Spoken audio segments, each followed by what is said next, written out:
નમસ્કાર મિત્રો, જય હિન્દ, જય ભારત। ગુજરાત રાજ્યના પેન્શનરો અને સરકારી કર્મચારીઓ માટે ખૂબ જ આનંદના સમાચાર। તો મિત્રો, ગુજરાત રાજ્ય સરકારે જાન્યુઆરી 2026ના મોંઘવારી ભથ્થામાં 2% વધારો જાહેર કર્યો।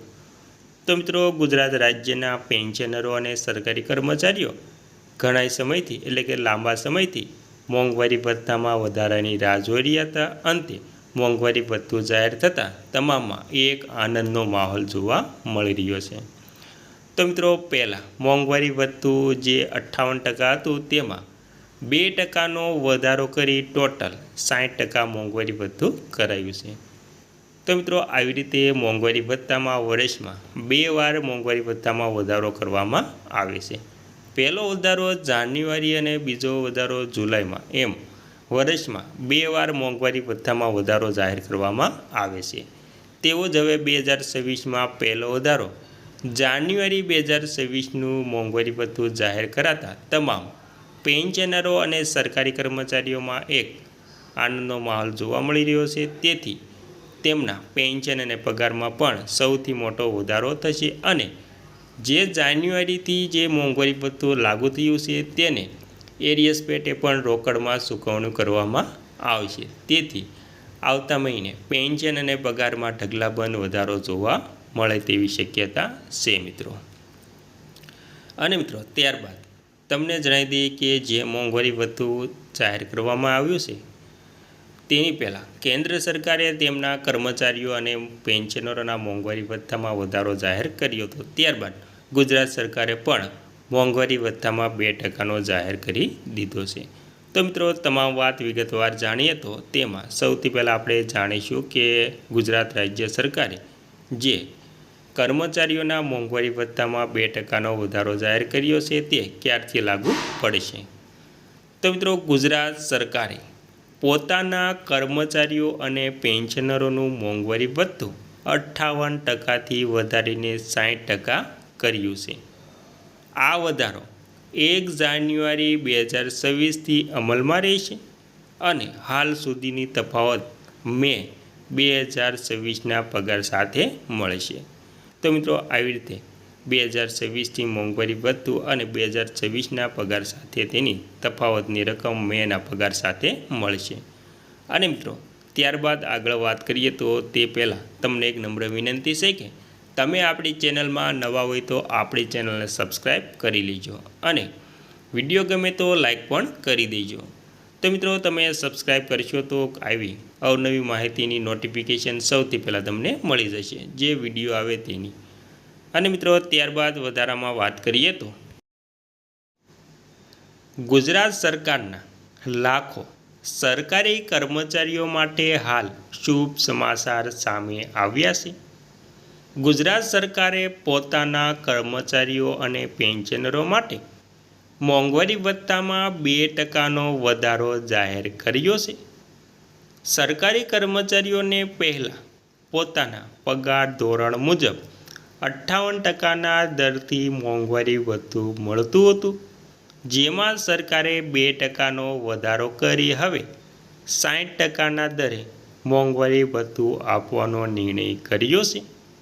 આટલું જ નહીં, સરકારના આ નિર્ણયનો લાભ લાખો પેન્શનરોને પણ મળવાપાત્ર રહેશે। સાથે જ આ નિર્ણય ગત તારીખ 1/1/2026ના રોજથી અમલી બનાવી માહિતી હાલ સરકાર તરફથી સામે આવી રહી છે। અને મિત્રો, ત્યારબાદ વધુમાં વાત કરીએ તો સરકારના પરિપત્ર મુજબ ભારત સરકારના તારીખ 22/4/2026ના ઓફિસ મેમોરેન્ડમથી કેન્દ્ર સરકારના કર્મચારીઓના કિસ્સામાં તારીખ 1/1/2026થી અસરથી હાલમાં ચૂકવવામાં આવતા મોંઘવારી ભથ્થાના 58% દરમાં વધારો કરી 60%ના દરે મોંઘવારી ભથ્થું ચૂકવવાનો નિર્ણય લેવામાં આવ્યો છે, જેના થકી રાજ્ય સરકારના કર્મચારીઓ અને પેન્શનરોના મોંઘવારી ભથ્થાના પ્રવર્તમાન 58%ના દરમાં તારીખ 1/1/2026થી 2% વધારો કરી 60% કરવા અંગે સરકાર જાહેરાત કરી છે. રાજ્ય સરકારના કર્મચારીઓ અને પેન્શનરોના કિસ્સામાં પણ 60%ના દરે મોંઘવારી ભથ્થું મંજૂર કરવાનો ઠરાવ કરવામાં આવ્યો છે. ત્યારબાદ મિત્રો જાણીએ તો સરકારના આદેશ મુજબ રાજ્ય સરકાર અને પંચાયતના કર્મચારીઓ પેન્શનરોના પગાર પેન્શનમાં મોંઘવારી ભથ્થામાં વધારો મે 2026ના પગારની સાથે મળી રહેશે. જાન્યુઆરી 2026થી એપ્રિલ 2026 સુધી મળવાપાત્ર મોંઘવારી ભથ્થાના પગારની તફાવતની રકમની ચૂકવણી ઠરાવ પ્રસિદ્ધ થયા બાદ એટલે કે આજે 4 મેથી એક હપ્તામાં મે માસના પગારની જૂન 2026 સાથે રોકડમાં કરવાનો રહેશે. રાજ્ય સરકારના પેન્શનરોને જાન્યુઆરી 2026થી એપ્રિલ 2026 સુધી મળવાપાત્ર હંગામી વધારાની તફાવતની રકમ પણ મળી રહેશે. મોંઘવારી ભથ્થામાં 50 પૈસા અને તેના કરતાં વધુ પૈસાની ચૂકવણી આખા રૂપિયા પ્રમાણે થશે અને 50 પૈસા કરતાં ઓછી રકમની ગણતરી લેવામાં આવશે નહીં. અને મિત્રો ત્યારબાદ કોને લાગુ પડશે?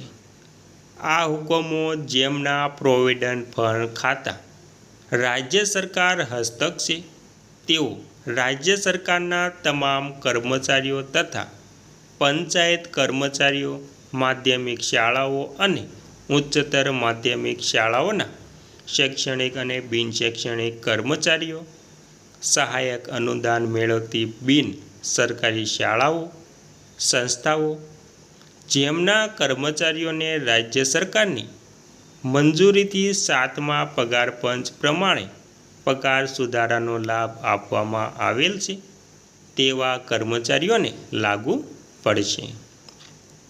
અને મિત્રો આ નિર્ણયનો લાભ ઉચિત ફેરફાર સાથે પ્રાથમિક શિક્ષકો અને પંચાયતમાં પ્રતિનિયુક્ત ઉપરના અથવા તો બદલી પામેલા કર્મચારીઓ તેમજ કામ પૂરતા મહેક પરના કર્મચારીઓ જેમને 7મા પગાર પંચ મુજબ પગાર સુધારણા મંજૂર કરવામાં આવેલ છે તેમને મળવાપાત્ર થશે.